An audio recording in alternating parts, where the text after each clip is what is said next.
1001 macam ampas. Kenapa? Sebenarnya dasarnya ini tadi adalah kita akan menyelesaikan satu masalah. Masalah yang pertama sekarang ini sedang tak dapat diselesaikan itu adalah masalah sampah. Ya, masalah sampah. Sampah bukan masalah Mantiga. Sampah bukan masalah Medan. Sampah bukan masalah Indonesia. Sampah masalah dunia. Sampai sekarang tak selesaikan. Sampah terdiri dari sampah anorganik. Anorganik itu yang kau pegang-pegang itulah. Plastik-plastik, ya. Ini sampah tidak dapat atau sulit terurai. Dia baru bisa terurai antara 400 sampai dengan 700 tahun. Udah di mana kita? Gak jelas. Udah dalam tanah, ya kan? Nah, jadi kalau ini tidak kita selesaikan, maka ini menjadi bagian daripada yang merusak bumi. Padahal di Al-Baqarah 130 bunyinya bahwa manusia adalah sebagai khalifah di permukaan bumi, ya kan? Apa itu fungsi khalifah? Salah satunya menjaga bumi. Nah, baru nanti kau cari lagi di Ar-Rum 41 bahwa yang menghancurkan bumi ini adalah tangan-tangan manusia itu sendiri. Udah diajarkan dulunya kan? Ya. Oleh karena itu, supaya kita bisa menjadi khalifah di permukaan bumi ini, cukup dengan menjaga bumi. Ya, salah satunya. Ketika kita bisa menjaga bumi ini, sehingga terhindar dari kerusakan-kerusakan, maka kita sudah menjadi khalifah. Kita akan menjadi orang yang bermanfaat dunia dan akhirat. Nah, itu gitu ya. Nah, jadi sampah anorganik meskipun dia nanti larut antara 400 sampai dengan 700 tahun, tetapi saat ini dia masih bisa kita perpanjang usianya. Apakah nanti didaur ulang menjadi biji plastik lagi, kemudian nanti bisa kita buat paving block, kita bisa buat dinding, bisa buat meja, ya, nanti kita buat, masih bisa diperpanjang. Tetapi sampah-sampah organik ini sebenarnya mudah terurai. 1 atau 2 hari saja dia diletakkan, dia akan membusuk. Tetapi ketika dia membusuk, apa yang terjadi? Ayo, kalau membusuk, ya jadi penyakit, tahu? Bau. Bayangkan sampah apa? Ya, kotor, kotor ini, bau. Ini kayaknya mantiganya sih tahu aja. Jawabannya semua bau. Ketika kita membayangkan sampah, pasti muka kita berkerut. Iya, karena apa? Jijik, jorok, tak bisa diempatkan. Kenapa? Karena Kamus Besar Bahasa Indonesia menyatakan bahwa sampah adalah sesuatu sisa hasil produksi bla bla bla bla bla, di belakangnya yang tidak dapat dimanfaatkan lagi. Ketika tidak dapat dimanfaatkan, maka dalam pikiran kita apa? Selama ini sampah kalian diapain? Dibakar, dikubur. Yang lain sana tengah, sampahnya diapain? Iya, diantar ke tong sampah. Kemudian nanti diangkat tukang sampah. Kemana diantar tukang sampah itu sampahnya? Ke tempat pembuangan akhir. Untuk Medan ada di Terjun. Hari ini sampah itu sudah 45 meter tingginya. Apalagi yang terbayang? Bibit penyakit, bakteri berterbangan 45 meter, jangan-jangan di bawah angin sampai ke Mantiga. Iya. Nanti kalian pelajari itu. Ya. Kenapa? Karena kita menggunakan mindset KBBI bahwa sampah adalah sesuatu yang tak dapat dimanfaatkan. Padahal tadi katanya MAN 3 bisa. Ketika kita olah sampah itu bisa. Jadi Kepala Dinas Kebersihan Kota Medan mengatakan tagline-nya begini, sampah diolah bisa kok. Medan kali ya. Nah, sampah diolah bisa kok, bisa. Ini salah satu contoh hari ini. Eco Engine sebenarnya adalah bahan-bahan sampah organik yang tadinya kalau diletakkan di pinggir jalan, diletakkan di depan rumah, diletakkan di ember sampah, dia tidak akan bermanfaat. Tadi satu hari dia mulai bau, hari kedua dia membusuk, hari ketiga lahirlah saudara-saudaranya, mulai dari lalat, ya, ulat, kecoa, tikus, lipan dan lain sebagainya. Dia pasti lahir. Kenapa? Karena memang sahabat sampah busuk tadi itu. Padahal itulah yang akan menimbulkan penyakit bagi kita, merusak pandangan, estetika lingkungan, rusaknya. Ketika kita bisa membuatnya menjadi sesuatu yang kita sebut dengan eco enzim, dia dengan membuat sangat mudah sekali 3 bagian sampah-sampah organik yang basah tadi dicampur dengan 1 bagian molasses namanya dan 10 bagian air. Kita fermentasi selama 90 hari, maka dia nanti bisa menjadi banyak yang dibuatnya. Salah satunya ini contoh yang sudah jadi, ya. Ini namanya udah jadi eco enzim. Tadi dibuat dari sampah-sampah ini, kita potong-potong 3 bagian, ditambah 1 bagian molase. Molase itu sebenarnya adalah produk samping dari pembuatan gula putih dari tebu. Dia kan dikeluar airnya, kemudian ketika proses pemanasannya nanti yang ke satu tempat menjadi gula pasir yang dia terbakar, dia akan bergeser ke samping, dia menjadi molase. Molase itu seperti kecap.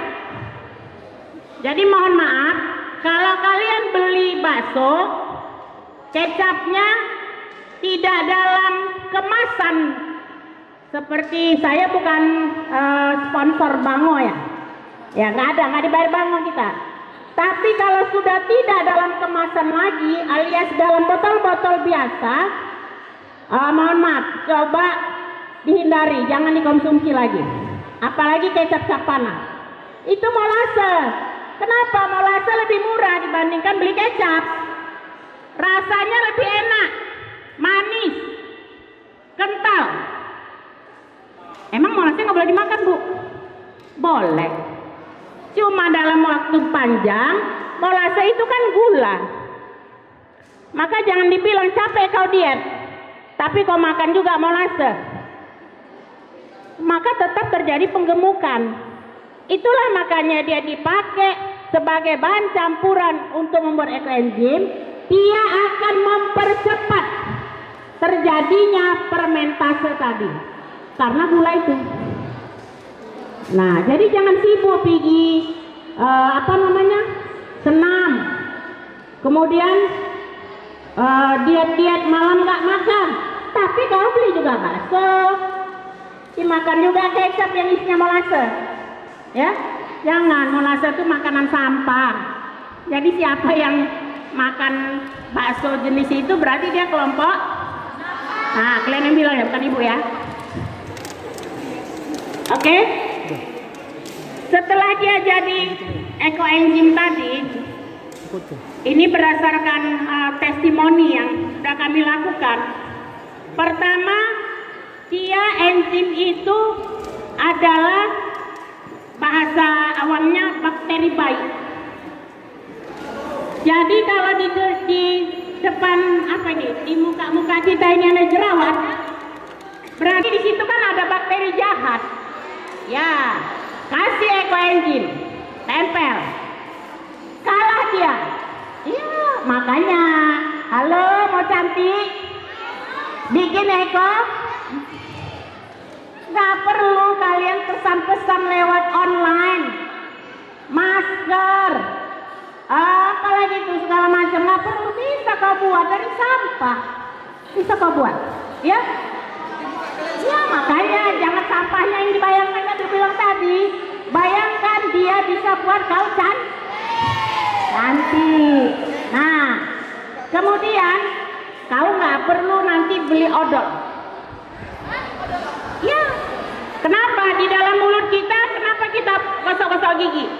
Karena ada bakteri. Udah semprot pakai ekoenzim. Ngapain beli odol? Nah, ekoenzim bisa buat sendiri, nggak bermodal.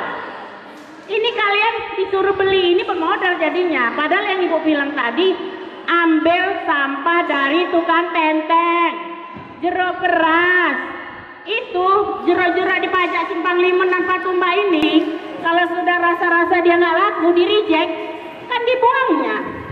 Ya, kalau kemarin-kemarin kau akan jijik melihat sampah. Ketika kau nanti bisa bikin ekoenzim, kau berebut sampah. Yakin? Ya. Kenapa? Karena nggak punya modal, tapi nanti bisa membuat sesuatu yang bermanfaat. Ini ceritanya masih untuk kita. Ketika nanti dia banyak, kita bisa jual. Iya, pengusaha bisa.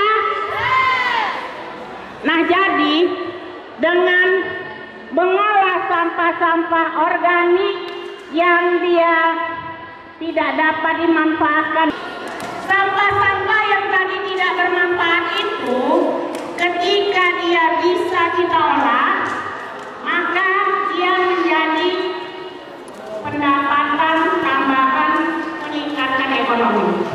Ya, sebenarnya sampah ini saya punya ilmu dua. Sampah organik kering, selama ini saya membuatnya menjadi bahan bakar, namanya briket. Nanti di periode berikutnya saya akan lagi mengajarkan. Sampah kering bisa menjadi bahan bakar, sampah basah bisa bikin ekoenzim. Ekoenzim dengan 1001 manfaatnya. Tadi pertama kita bilang dia bakteri baik yang akan membunuh bakteri jahat. Di mana bakteri jahat itu ada? Yang paling jelas di sungai, di parit. Selama ini masalah sungai dan parit musuh yang hitam tidak terselesaikan. Tetapi dengan adanya ekoenzim, kami sudah melakukan cuci sungai. Bayangin sungai dicuci, ya? Nggak terbayang kan? Kenapa dia bisa mencuci sungai? Air sungai berjalan. Karena enzimnya, ketika dia bertemu dengan air dan udara, dia membelah dirinya miliaran sel. Jadi kalau waktu dia masih seperti ini, dia masih pingsan. Ini masih pingsan dia, belum bisa diapa-apain. Nanti ketika kita campur dengan air 1:300, kalau satu botol ini ekoenzim dicampur dengan 300 ini, ya 1:300. Kalau mau dipakai sikit-sikit, satu tutup botol, ya satu tutup botolnya, berarti airnya juga 300 tutup botol. Bayangin, kita buat segini bisa jadi 300 ini. Dia membelah dirinya, selnya menjadi miliaran. Makanya ketika dibuang di sungai, kita buang di sini, begitu dia kena air, dia membelah dirinya. ke kanan, ke kiri, yang di bawah air ke bawah, membelah sel lagi dia. Begitulah seterusnya sehingga sungai atau parit busuk bisa dicuci. Kami sudah melakukan pada tanggal 5 Desember. Ada 5 titik sungai di Kota Medan yang dia kelompok parit busuk sudah kami cuci. Nah, sedang diteliti sampai berapa lama dia bisa bersih, tidak bau, dan warnanya tidak hitam. Nah, ini terbukti nih. Jadi ini bukan apa ya, apa namanya, hoax, tidak hoax. Ini kami sendiri membuktikan dan kalian nanti bisa membuktikan. Kamar mandi di sini, musola yang selama ini membuang kotoran tidak pada tempatnya sehingga dia wangi sekali, ya. Maka dengan membuat eco engine nanti setiap hari kalian buanglah ini tadi sehingga kamar mandi tidak lagi bau. Artinya dia untuk mencuci juga bisa. Jadi nanti kau nggak beli sabun cuci piring, nggak beli sabun cuci baju, nggak beli odol, nggak beli sabun mandi. Coba bayangkan berapa pengeluaranmu 1 bulan? Beli odol, sabun mandi, sabun cuci piring, pel. Ketika kau bisa membuat ini, maka itu menjadi tabunganmu. Tetap minta jatah dari mama beli sabun, iya kan? Nah, buat jadi tabungan. Misalnya 1 bulan kau dapat 100.000 untuk biayamu tadi, untuk obat jerawat mak, ya, untuk membersihkan kulit mati mak, dikasih 100.000, tabung. Begitu kau tamat dari sini, udah punya uang, jadi pengusaha, urus izinnya. Bisa? Bisa? Mau jadi pengusaha? Ya. Nah, jadi itu pertama untuk bersih-bersih. Kemudian bisa menjadi penyegar ruangan. Selama ini kita lantam kali. Ya. Bahasa Medan lantam kan? Panas sekali Medan mak, pakai AC rumah kita mak. Utang-utang mama mau beli AC. Habis itu mah udah pakai AC, pakai amak pengaruh yang tiapa dia cus. Tahukah kau yang dikeluarkan itu apa? Iya, bahan kimia, kau hirup. Makanya aku kayaknya udah nggak makan lemak-lemak. Aku sudah menuruti aturan pola makan. Tapi kok masih sakit-sakit ya? Nggak kita sadari. Pergi ke mall, pakai AC, ruangannya semua dikasih penyegar ruangan dari kimia. Padahal bisa kita buat. Caranya nanti sudah jadi 90 hari, kita kosongkan 1/6 seperti ini, masukkan bunga yang kau senangi. Ya, mau bunga kamboja, mau bunga melati, mau kantil, ya. Nah, mau apa bunga? Letakkan di sini. Fermentasi dia sebulan lagi. Setelah jadi, tinggal kau bagi-bagi.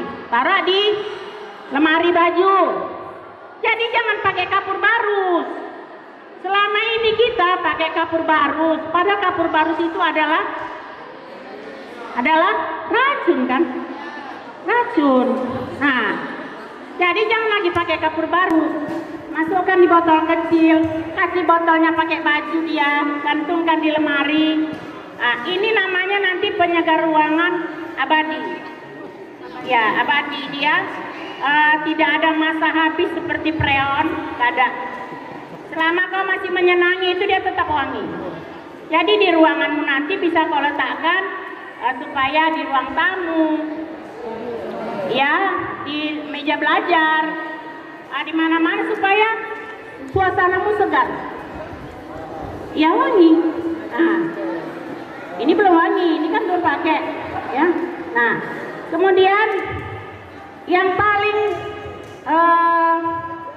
hebat lagi dia tadi untuk obat, ya kan? Misalnya tanganmu luka, kalau luka itu dibiarkan dalam waktu 5 menit saja, dia sudah infeksi, nggak susah. Ingat, ada enzim. Buat 1:300, celupkan. Nah, kemudian ini cewek-cewek mau cantik, mau sehat, apalagi kami mama, dia bisa detox. Kita buat nanti dia 3 sendok makan ekoenzim campur dengan air yang dia sekitar 30 derajat Celcius. Kalau bahasa kita suam-suam kuku, ya, setinggi mata kaki, rendam, tidak boleh di ember hitam. Ya, tidak boleh di ember hitam. Dia harus berwarna. Kenapa? Ember hitam itu juga terbuat dari bakteri-bakteri. Jadi nanti dia kalah. Kita rendam, kita tutup, misalnya pakai rok lebar atau kain sarung supaya tak bertahan panasnya. Sekitar 1 jam nanti sudah terasa dingin, buka. Kita buka. Kalau kita ternyata makanan kita mengandung logam, misalnya rumahnya di dekat Belawan, dia makan kerang, makan ikan di daerah kawasan industri, di situ banyak logam yang dimakan oleh ikan-ikan tadi, kita makan, maka kita juga makan logam. Maka air tadi dia berubah, bisa coklat, bisa ungu. Maka kalau ini yang terjadi, besok lakukan lagi sampai dia benar-benar bersih. Itu dia bisa detox. Kemudian kita kan pakai jilbab. Ini 2-3 hari tidak cuci rambut, pasti letek kan, lengket kan? Nah, oleh ekoenzim, kenapa dia bisa letak? Karena bakteri sebenarnya yang ada di apa kita tadi, ketiak belakang ini, kemudian dalam rambut kita ini, itu bakteri, maka dia bisa gatal, bisa jadi ketombe, ya. Nah, jadi selama ini kita dibodoh-bodohi. Sampo, anti, belilah Sunsilk, Pentin, dan lain sebagainya. Rogo kocek berapa 1 bulan? Berapa 1 botol? Berapa? Ada 15.000. Nah, ketika kau gantikan fungsinya pakai ekoenzim, buat 1:300, cuci rambutmu 2 hari sekali pakai ekoenzim. Berarti sudah menghemat 15.000. Nah, bagi yang matanya suka berpasir-pasir, taruh dia di dalam piring atau baskom. 1:300.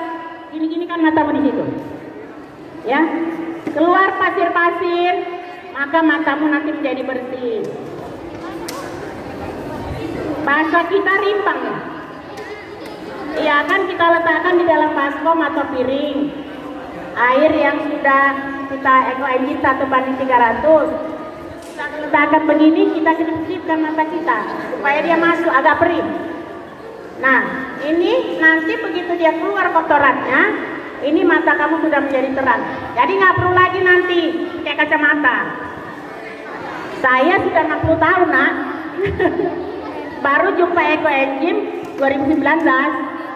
Jadi kalian punya kesempatan sekarang supaya nggak perlu pakai kacamata. Kayaknya pakai kacamata ini.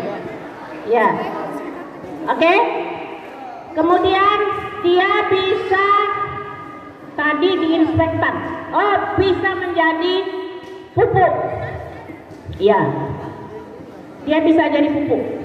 Ya.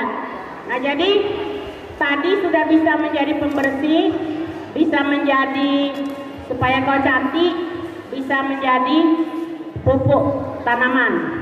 Kita break sementara, dengarkan pertanyaan dari kakak-kakak Akademi Teknik Indonesia Cuk Mutia.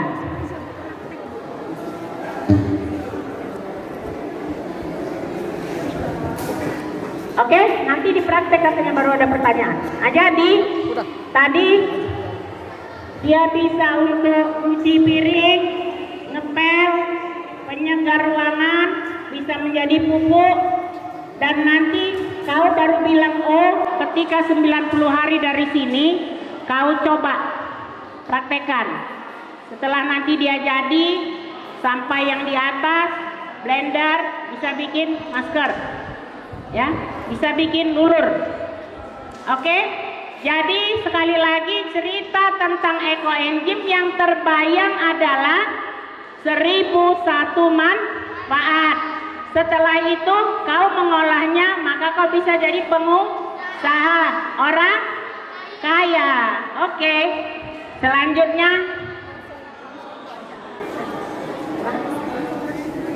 ya, oke, selanjutnya setelah ini kita langsung praktek. Coba angkat botol aquanya. Angkat botol aqua. Ayo. Ya, bagi yang nggak bawa tadi, dia memang tak berrezeki mau jadi orang kaya. Saya bawa. Bahan yang dibawa, angkat. Bahan. Ayo, siapa yang bawa bahan? Ya. Oke. Turunkan. Ya.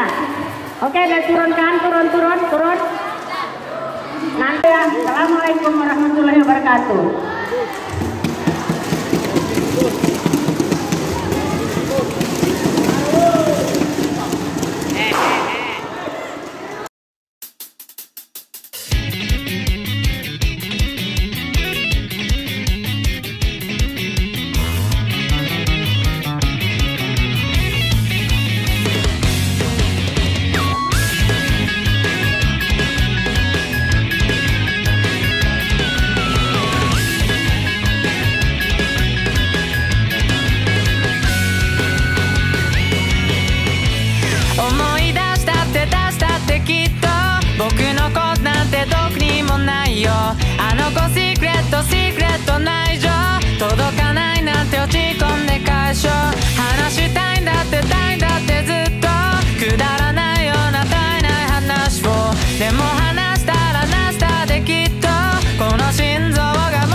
実は先輩が好きだって内緒、頭ん中ホワイトな感情、僕に初めて見せるような表情、でもそれは僕に向けじゃないよ、本当は止めたいのに約束、お人よしなのもたくさんだ、残念ですが君はここでゲームオーバーです。こんなんで終わるもんか、向かうのさ、わからないないないや心が接して、この想いを今届いてくれよって、何やったってダメなんだって味方して、君がいないいないいないと不安になって、何も手につかなくなってしまうから、にもないこと言うなよ、泡になって弾けるの。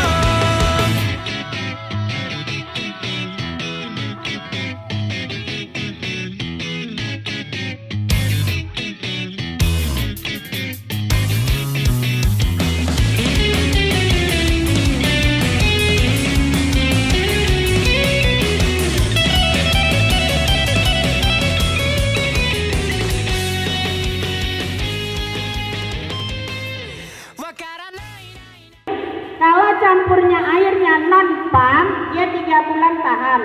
Tapi kalau pakai air pam, nyampurnya 1 hari. Besok dia sudah bau. Kenapa? Karena bakteri kapori lebih kuat daripada ini. ya. Nah, yang paling baik lagi begini ibu-ibu, tolong disampaikan kepada anak-anak. Anak-anak perempuan selama ini kita pembalut, pampers, senang saja beli saja. Tahukah kalian itu dari apa? Pampers dan softtek itu dari limbah B3, anak-anak. Kita limbah B3 nggak tahu? Bahan beracun dan berbahaya. Itu terbuat dari plastik-plastik, dakron-dakron itu dia bahannya mengandung karsinogenik. Makanya kalau kita baca di pembalut wanita itu, dia tidak pernah dinyatakan bebas bakteri. Paling dia bilang sudah melalui 2-3 kali sinar laser. Dia tidak berani bilang bebas bakteri karena memang tak bebas bakteri. Makanya kenapa di zaman sekarang sejak tahun 80 baru ada kanker rahim, serviks, kanker payudara, karena kita sudah terlena. Maka kembali kepada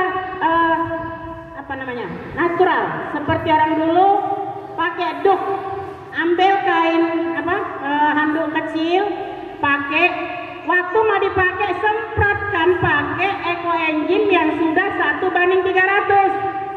Jangan kau kira lembab, tidak. Kita mau pakai celana dalam kita, semprotkan dia dulu, kemudian pakai supaya kita terbebas dari segala macam bakteri. Corona pun bisa. Kau mau pergi sekolah, semprot dulu semua barang kau. Apa ini? Terlihat apa? Jilbab semua semprot. Baru kita keluar. Dia bisa mengampang corona. Itu kata Dr. Sukon yang menciptakan ekoenzim ini, orang dokter di Thailand. Itu sudah dibuatnya dalam jurnal. Bisa mengampang corona. Jadi nggak perlu takut keluar karena sudah bergentayangan corona. Pakailah ekoenzim ini 1:300, semprotkan ketika kita mau keluar rumah. Ya, memang geli rasanya, tapi ketahuilah sepele kita itulah yang menyebabkan kita selama ini menjadi korban. Ya, jadi mulai besok yang sedang haid jangan lagi beli pembalut wanita yang kita mau enaknya aja beli, ya. Terus nanti buang. Jangan lagi digunakan itu kalau mau selamat, kalau mau sehat. Kepada orang tuamu pun yang masih haid sampaikan, karena rentan sekali di atas umur 40 tahun akan terkena kanker serviks. Ya, jadi ini anak-anak perempuan perhatikan. Nanti kalau sudah jadi ekoenzimmu, kau buatlah seperti itu. Kalau belum jadi, di sini ada, tapi ini mau dibagikan kepada yang pemenang atau kepada gurunya. Ini hari Ibu tidak jual. Seharusnya ketika ada pelatihan, kami memang menjual, tapi hari tidak menjual. Ini hadiah untuk guru dan hadiah kepada yang menjawab pertanyaan dengan baik dan benar. Ya, itu dia. Nanti kau pulang sekolah sudah capek, malas mandi, tidur, kan bakterinya nempel semua di badan kita, maka bisa jadi badan kita bau, ya. Tidak, begitu malas kau mandi, beli semprot-semprot itu, masukkan 1:300, semprot. Gimana sering menempel ketiak, leher, lutut, sela-sela betis, sepatuku supaya jangan bau. Pulang sekolah semprot ekoenzim, tas sekolah disemprot ekoenzim, dia tidak basah, semprot gitu saja sudah, ya. Jadi walaupun ibu kayak gini pakai sepatu milenial nggak bau ini, karena hari-hari sudah disemprot ekoenzim. Bisa paham anak-anak? Ya, jaga dirimu, selamatkan keluargamu, selamatkan bumi kita. Nanti kalau tadi ampasnya itu tidak kau gunakan untuk masker atau lulur, campur dia dengan air, taruh ke akar pohon. Nanti kau melihat satu keajaiban, ya. Kenapa ibu bilang gitu? Ibu sendiri punya antorium dari tahun 2005 nggak pernah berbunga. Begitu dapat ekoenzim, taburkan 2 minggu berbunga antorium. Ya, boleh siapa mau datang ke rumah ibu, Jalan Bajak 2H, komplek ITM nomor 114B. Di depannya nampak ada drum-drum karena ibu mengolah sampah organik yang kering menjadi bahan bakar briket arang. Nah, siapa mau jalan-jalan, nanti udah siap ujian, dari pinggir kanal nampak dia rumah briket. Ya, di sana mau belajar ekoenzim, mau belajar bikin arang. Kalau datang ke rumah nggak diikuti bayaran belajarnya. Bawa satu kelompok 10 orang belajar, kasih bayaran. Tapi kalau diundang ke rumah kalian harus dibayar. Kenapa? Karena bawa alat, ya kan? Nah, jadi itu dia. Kalau siapa yang mau jadi pengusaha arang sehat, briket arang, mau belajar ke rumah, buat kelompoknya. Tulis di WA atau SMS, Bu, kami dari Mantiga ada 10 orang mau belajar bikin ekoenzim. Nah, bawa lagi sampahnya kayak tadi, bawa telenan, bawa pisaunya. Ibu kasih gratis molasenya. Karena molase yang payah dibawa, payah didapat. Maka tadi bilang sayang kali kalau ada kelompok yang cuma 6 botol. Sayang. Karena gratis molasenya. Iya kan? Nah, siapa yang mau belajar nanti bikin arang sehat? Kalau pihak sekolah mau buat nanti pelatihan lagi di sini kita buat. Kalaupun tidak, siapa mau datang? Buat di WA atau di apa. Kami ada minimal 10 orang. Jangan datang 1 atau 2 mau belajar, waktu ibu habis. Karena ibu banyak juga yang undang kan. Namanya artis ya kan. Nah, ya kan Bu? Iya, jadi ibu-ibu pun mau ada berapa orang buat kelompok. Kalau mau dibawa kemari, bayar transport ngangkat alat. Kalau datang ke rumah, bawa sendiri makanannya, bawa minumannya, nggak bayar apa-apa. Nah, sekali lagi, kenapa tadi bagi-baginya tumbler? Kita membudayakan diet plastik. Maka nanti siapa yang sudah bawa tumbler, yang sudah dapat tumbler, tidak boleh lagi di sekolah beli aqua gelas, aqua botol. Bawa dari rumah. Airnya dijamin di masa orang tua kita. Terjamin, jadi jangan seperti kemarin di WA bahwa sudah sekian tahun kita mengkonsumsi minuman yang pakai plastik itu, ternyata di situ terjadi kontaminasi bahan polimer dan itu kita minum. Bagaimana tidak ngilu-ngilu, bagaimana tidak pelupa, iya kan? Anak sekarang umur kalian ini ditanya, aduh apa ya? Aduh udah di mulut, nggak bisa keluarkan, iya kan? Karena itu tadi seperti orang kekurangan oksigen. Kenapa dimasuki oleh itu tadi, ya? Oke. Jadi nanti ini siapa yang di rumahnya airnya pam boleh diisi. Jangan digoncang-goncang, bawaannya pelan-pelan. Tapi kalau di rumahnya air sumur, di rumahnya mau pakai apa tadi, ingat, masukkan air, tunggingkan 1 menit. Setelah itu tutup, simpan, dan tidak boleh terpapar matahari. Jadi nggak boleh pakai kena matahari. Kalau dia kena matahari nggak jadi. Ya, jadi letakkan di kamar mandi, di bawah wastafel, dekat rak piring, di bawah pohon. Nah, supaya dia jadi. Nah, sampai sini ada lagi yang mau ditanya supaya jangan gagal? Ada pertanyaan? Ya kalau nggak ada, mudah-mudahan sampai rumah di bawah ini 90 hari ke depan panen. Kalau ada ragu-ragu selama masa sekian hari, boleh tanya pakai WA. Yang penting jangan digoncang-goncang karena besok bisa meletup. Ya, oke, demikian. Assalamualaikum warahmatullahi wabarakatuh.